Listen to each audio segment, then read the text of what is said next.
상대적으로 쉬웠다. 또 3월달, 4월달에 학교나 이런 데서 사설 모의고사를 또는 교육청 모의고사를 봅니다. 그거는 아주 어렵습니다. 그래서 그때보다는 상당히 쉬웠다. 이렇게 느껴지는데 실제 수능 문제하고는 비슷합니다. 이번 모의평가가. 왜 작년보다 평균은 높은데 비슷하다라고 합니까? 평균 점수가 안 나오는데 이거는요, 우리 아직 학생들이 6월 달이면 아직 완전히 수능 준비가 안 끝난 상태죠. 그러니까 얘네들이 11월 달쯤 돼서 이 문제를 봤으면 작년 점수 나왔을 거예요. 근데 아직은 준비가 안 된 상황이기 때문에 문제 자체는 올해 나올 수능 문제와 난이도가 거의 똑같다라고 보시면 됩니다. 물론 작년이나 이런 때보다는 쉽게 출제가 되었어요. 그래서 올해 출제될 난이도가 이번에 시험 본 것이다. 그렇기 때문에 아이들이 여기에서 점수를 더 올려서 자기가 지금 이번에 6월 달에 봤던 것보다 더 좋은 점수를 받을 것이다라고 예상을 하면 됩니다. 그래서 그렇게 되고 있는데 문제는요, 나형입니다. 우리 문과 학생들의, 대한민국의 나형 시험 보는 학생들의 반절은 수학을 포기한 학생입니다. 1등급부터 9등급까지 있는데요. 잘 찍으면 5등급 맞습니다. 혹시 이 중에도 있을지 모릅니다. 엄마 나 수학 포기했는데 5등급 나왔어. 잘 찍어서. 아니 우리 반에 그런 애들이 있어라고 합니다. 잘못 찍으면 9등급이고 9등급은 잘 찍어야 9등급 나옵니다. 답을 정확히 피해가야지만 9등급이 나오고요. 경쟁자가 워낙 많아서. 그런데 5등급은 그냥 평균적으로 찍으면 6등급, 7등급 나올 거고요. 그 다음에 5등급, 얘도 들으러 온 거예요? 예, 수능 시험 보니? 공부 잘해요? 하여튼, 구구단은 잘하겠죠? 예, 9999, 예, 구구단 엄청 잘할 것 같습니다. 그래서, 5등급도 잘 찍으면 되는데, 문제는 안타깝게 열심히 해서도 5등급이 안 나오는 친구들이 있어요. 근데 열심히 한다고는 했는데 거의 포기한 친구들입니다. 그래서 나중에 혹시 질문이 있으면 제가 수학을 포기한 아이들이 5등급 맞는 방법은 맨 끝에 가서 시간이 되면 말씀을 드리도록 하고요. 5등급, 잠깐 미리 말씀드리면 나형 5등급 커트라인이 몇 점이었을 것 같아요? 이번 6월 모의평가에 100점 만점에 5등급이면 중간입니다. 1등급부터 9등급까지 있잖아요. 중간 점수할 수 있는 5등급 커트라인이 한 몇 점 정도면 될까요? 맞춰보세요.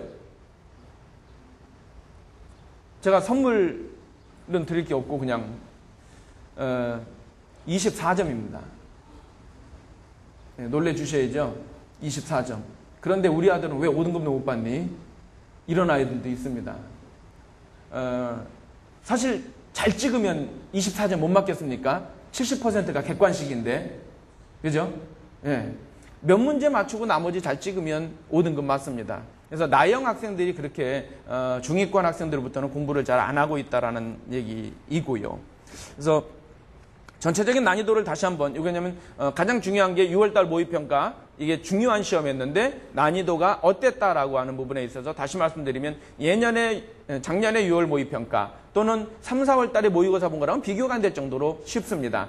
그렇지만 실제 수능에 놓고 본다면 가장 수능하고 근접한 난이도였다라는 것 알 수 있고요. 그 다음에 출제 경향, 어떤 문제가 나오느냐. 요즘 수능 시험 끝나고 나면, 이런 모의평가 끝나고 나면 저희들한테 제일 먼저 나오는 게 선생님 이번 문제 중에서 좀 특별한 문제, 신경향 문제가 뭐가 있습니까? 라고 물어보면요. 이번 신경향은요, 특별한 문제가 없다라는 게 신경향입니다. 이렇게 얘기를 합니다. 항상 최근에는 특별한 문제가 하나도 없습니다. 그래서 신경향이라고 할 만한 문제가 없다라는 게 특징입니다. 그래서 예전에 나왔던 문제의 유형이 그대로 출제가 된다라는 겁니다. 그래서 저희들이 제가 몇 년 전에 한 100문제 정도 찍어서 저희 학 학생들한테 준 적이 있어요. 거기서 18문제가 거의 똑같이 나왔습니다.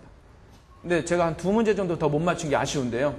실제적으로 거의 똑같이 나옵니다. 저희들은 한 20문제 정도 나올 게 뻔히 정해져 있어요.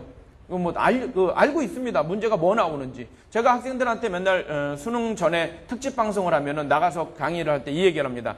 야, 올해 1번 문제는 지수와 로그의 성질을 이용한 계산 문제가 나올 거고 2번 문제는 행렬의 곱셈을 이용한 그런 계산 문제가 나오고 3번은 극한값 구하는 문제가 나와. 교과서에 나오는 뻔한 문제가 안 나오면 내 손에 장을 지진다라고 하는데 제 손이 멀쩡하잖아요. 그죠? 예, 아직 멀쩡한 걸로 봐서는 매번 제가 그렇게 말하면 그대로 나왔다라는 거예요. 그래서 근데 아이들은 잘 모르는데 저희들은 보면은 맨날 나오는 게 정해져 있다라는 거죠. 그래서 그 유형을 크게 변화되지 않았다라는 거고, 그 다음에 제일 궁금했던 거, 이번 6월 모의평가에서 가장 궁금했던 것 중에 하나가 EBS에서 반영을 한다 그랬는데 얼마나 반영했느냐라는 얘기죠. 국어나 언어나 외국어 같은 경우는 EBS 반영이 눈에 확 띕니다. 왜 그러냐면 그 교재에 있는 지문을 갖다가 씁니다. 안타깝게도 외국어 같은 경우는 교과서 지문을 수능에서 반영을 안 합니다. 왜 안 하는지 아세요? 교과서에 있는 영어 지문을 갖다 갖고 좀 하면 교과서 갖고 열심히 공부하는 애들이 해야 되는데 거기 있는 지문을 반영을 할 수가 없어요. 시중에 나와 있는 참고서 마찬가지죠. 그래서 영어과 출제하시는 분들이 참 힘들어합니다. 학생들이 전혀 못 봤던 지문을 줘야 돼요. 왜 교과서 지문 반영 못하냐면 교과서가 출판사가 아주 다양합니다. 학교마다 배우는 출판사가 틀리잖아요. 그래서 어떤 학교에서 배운 책으로 해줄 거예요. 그렇기 때문에 못 냅니다. 예, 그래서 안 나왔던 지문을 쓰는데 아이들이 EBS 교재는 나온다는 거죠. 그러니까 봤던 지문이 된다는 거기 때문에 봤던 지문과 안 봤던 지문의 차이는 엄청나게 크죠. 근데 수학은 사실상 알고 보면 아까도 제가 그랬잖아요. 한 20문제는 거의 똑같다고. 예, 어떻게 내도 누가 내도 어떤 문제집에도 다 있습니다. 그래서 수학은 실제적으로 제가 이 얘기하면은 EBS 가서 뭐라 그럴지 모르는데 다른 과목에 비해서 반영률이 좀 약할 수 있다라고 얘기할 수 있습니다.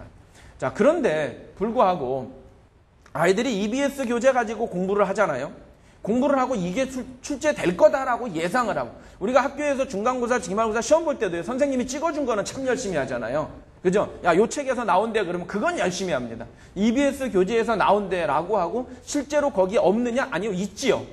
근데 제가 말씀드린 건 우리 EBS 교재에 당연히 있는데 그 문제들의 상당수는 어떤 책에도 대부분 있다라는 거예요. 비슷하게. 수학은 한 내용을 갖고 이렇게 바꾸는 거거든요. 우리 초등학교 뭐 3, 4학년쯤 곱셈 문제 어머니들이 찍으면 다 맞출 거요. 예, 곱셈 문제 찍어보세요. 그러면 17 곱하기 3, 24 곱하기 36 이런 거 얼마든지 낼 수 있잖아요. 그죠? 그러면 다른 거 내면 야, 숫자만 바꾸지 똑같잖아. 이렇게 응용할 수 있듯이 우리 수학이 사실 상당수 기본적인 유형의 문제는 살짝만 바꿔주면 똑같기 때문에 어느 교재나 있을 수 있다. 단 이번 6월 모의평가에서는 많이 반영은 안 했는데 다음에 9월이나 수능에 가서는 EBS 반영률을 실질적으로 결과적으로는 높이기 위해서 뭐가 나올 것이 있을 거냐면요. 상위권 변별력 문제. 좀 어려운데 다른 참고서에서 보지 못했던 EBS 교재를 공부했던 아이들은 어려운 문제를 풀어낼 수 있다는 거죠. 그러니까 어려운 문제 한두 문제를 풀 수 있으면 뭐가 상위권 아이들한테는 중요하냐면 공부 안 봤던 문제면 다른 문제 1, 2분에 풀 걸 얘는 5분, 6분 신경 써서 풀어야 되는데 여기에서 이거 내가 이거 봤던 거잖아. 이렇게 하면 됐던 거지. 한 두 문제가 그런 게 있으면 그걸 1, 2분에 풀고 나면 시간적으로 한 7분 정도의 세이브가 된다는 거죠. 공부 좀 하는 애들은 시간만 주어지면 풀 수 있는 문제들이 많이 있거든요. 그래서 자기가 봤던 문제가 나온다라는 것의 장점은 풀 수 있다라는 것도 있지만 그 문제를 푸는 데 소요되는 시간이 줄어든다라는 거예요.